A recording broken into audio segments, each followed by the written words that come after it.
السلام علیکم ورحمۃ اللہ وبرکاتہ۔ آج کا ہمارا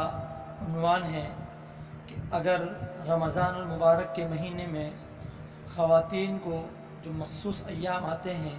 وہ اگر روزے کے درمیان میں آ جائے تو ان کا کیا حکم ہے۔ تو یاد رکھیں کہ جس خاتون کو بھی روزہ رکھنے کے بعد اگر ایام شروع ہو جاتے ہیں اور ماہواری ان کی شروع ہو جاتی ہے تو اس دن کا روزہ وہ ختم ہو جاتا ہے اور اس دن کا وہ روزہ شمار نہیں ہوتا، اور اس دن کے روزے کی اس کو قضا کرنی ہوتی ہے، اور جتنے دن بھی اس کو خون آئے گا، اس کی ماہواری آئے گی، اتنے دن وہ رمضان المبارک کے بعد میں اپنے روزوں کی قضا کرے گی۔ اور جب خون آ گیا اس کو تو آنے کے بعد اس کو کھانا پینا بھی جائز ہے، درست ہے، کوئی حرج کی بات نہیں ہے۔ یعنی وہ عورت ایک طرف بیٹھ کر کھا پی سکتی ہے، پانی بھی پی سکتی ہے۔ یہ حکم ان لوگوں سے الگ ہے جو اپنا روزہ توڑ دیتے ہیں۔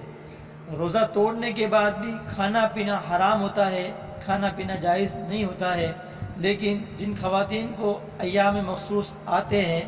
تو آنے کے بعد ان کے لیے حکم یہ ہے کہ وہ کھا پی سکتی ہے، اور وہ جو بہرحال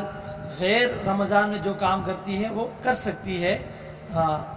البتہ وہ ہٹ کر کریں، روزے داروں کے سامنے آ کر یہ فعل نہ کرے۔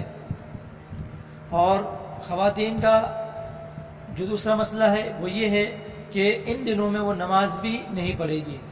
نماز ان دنوں کی معاف ہوتی ہے اور